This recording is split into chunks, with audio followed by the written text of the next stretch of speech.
വർഗീയ വിഭജനം ഉണ്ടാക്കാനുള്ള ഈ നീക്കം സ്വാഭാവികമായും നിലമ്പൂർ ഒരു സെക്യുലർ സ്ഥലമാണ്. അതിനുള്ള ഒരു റിട്ടാലിയേഷൻ സ്വാഭാവികമായിട്ടും അവർക്കെതിരെ ഉണ്ടാവും. അതോ അതിനുള്ള സാധ്യതയില്ലേ? തെരഞ്ഞെടുപ്പുകളെ രാഷ്ട്രീയതരമാക്കുക എന്നതാണ് UDF രീതി. അപ്പോൾ നമ്മുടെ നാട്ടിൽ ചർച്ച ചെയ്യപ്പെടേണ്ട മൗലിക വിഷയങ്ങളുടെ പുറത്ത് ചില വിവാദ വിഷയങ്ങൾ രൂപീകരിക്കാനാവും നോക്കുക, അതിനു ചുറ്റും ചർച്ച നടത്തുക. ആ ഒരു ശൈലിയാണ് സാധാരണ UDF സ്വീകരിച്ചു പോരാറുള്ളത്.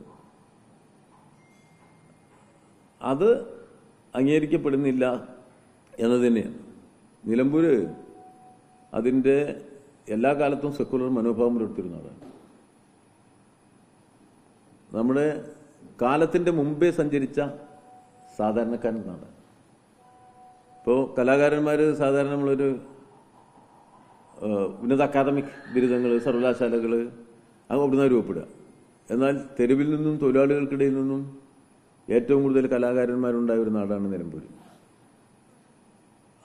അവരുടെ കലാസൃഷ്ടികൾ കാലാതീതമായി തന്നെ സ്വീകരിക്കപ്പെട്ട നാടാണ്. ആ ഒരു സെക്കുലർ പൈതൃകത്തിൻ്റെ ആ നിലയിലുള്ള സൗന്ദര്യാത്മകതയുടെ കലാസാംസ്കാരിക മേഖലയിലെ സൗന്ദര്യാത്മക മുന്നേറ്റത്തിൻ്റെ ഒക്കെ പശ്ചാത്തലമുള്ള നിലമ്പൂർ എല്ലാ വിഭാഗത്തിലും ഉത്പതിഷ്ണുത്വം എപ്പോഴും കാണിച്ചിട്ടില്ല. അത് ഹിന്ദു ആയാലും മുസ്ലിം ആയാലും മറ്റിതര ജനവിഭാഗങ്ങളായാലും വലിയ ഉത്പതിഷ്ണുത്വത്തിൻ്റെ ഒരു പശ്ചാത്തലമുണ്ട്. അതുകൊണ്ട് അതിൻ്റെ സെക്കുലർ മനോഭാവം ഏറ്റവും ദാർഢ്യമേറിയ ഒന്നാക്കി ഉയർത്തിപ്പിടിച്ചുകൊണ്ടിനായിരിക്കും ഈ തെരഞ്ഞെടുപ്പിലും നിലമ്പൂർ വിധി എഴുതുക.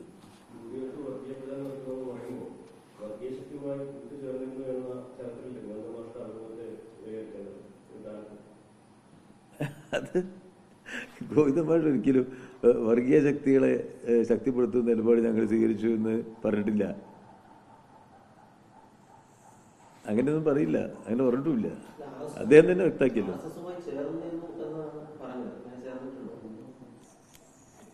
അതൊക്കെ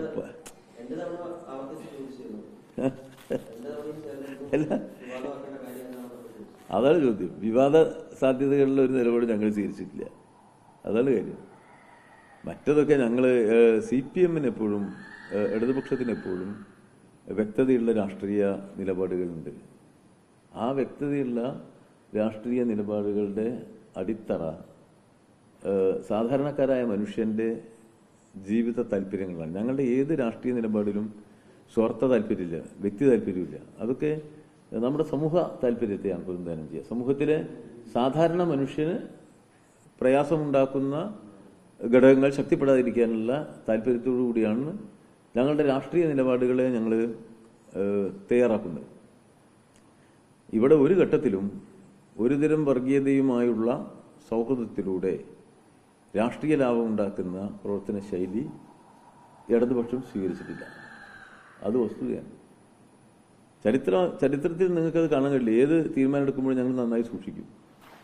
എപ്പോഴും ഒരു കാര്യം ഉറപ്പാക്കിയിട്ടുണ്ട്, ഇടതുപക്ഷ രാഷ്ട്രീയ നിലപാടുകളുടെ ഏറ്റവും വലിയ പ്രത്യേകത ഒരു ഘട്ടത്തിലും ഒരു വർഗീയതയും ശക്തിപ്പെടുത്തുന്ന നിലപാട് ഇടതുപക്ഷം സ്വീകരിച്ചിട്ടില്ല. 1977 തന്നെ അന്ന് ജനതാ പാർട്ടിയാണല്ലോ നമ്മുടെ നാട്ടിൽ. ജനതാ പാർട്ടിയുള്ള സന്ദർഭത്തിൽ ഞങ്ങളുടെ നിലപാടെന്താ? എങ്ങനെ ജനതാ പാർട്ടി വന്നത്?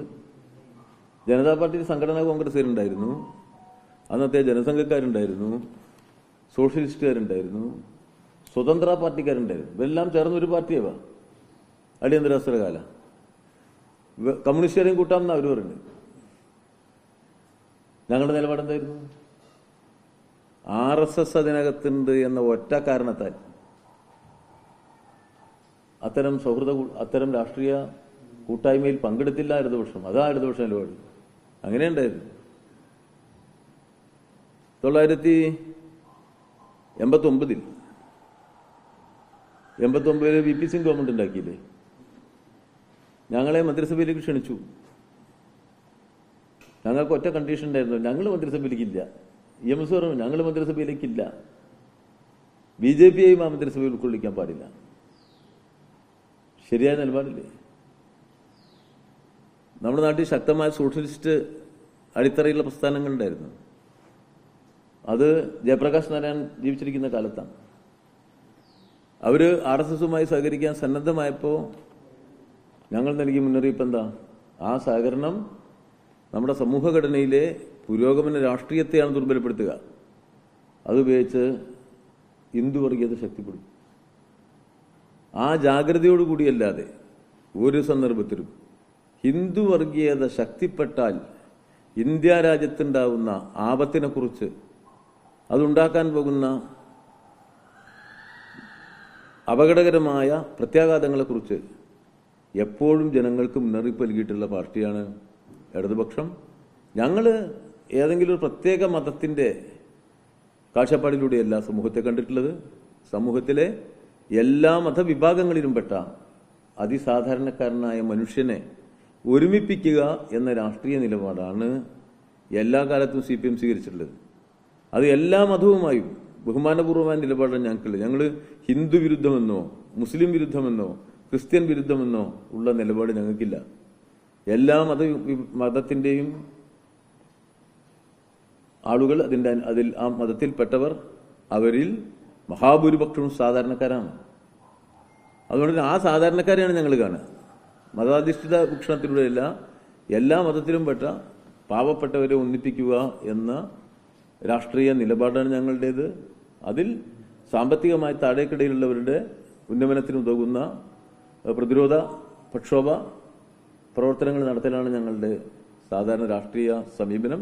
ഒരിക്കലും വർഗീയതയെ പ്രോത്സാഹിപ്പിക്കുന്ന നിലപാട്, ഒന്നിനോടും സമരസപ്പെടാനോ അതിൽ നിന്ന് എന്തെങ്കിലും രാഷ്ട്രീയ ലാഭം ഉണ്ടാക്കാനോ ഞങ്ങൾ ശ്രമിക്കാറില്ല.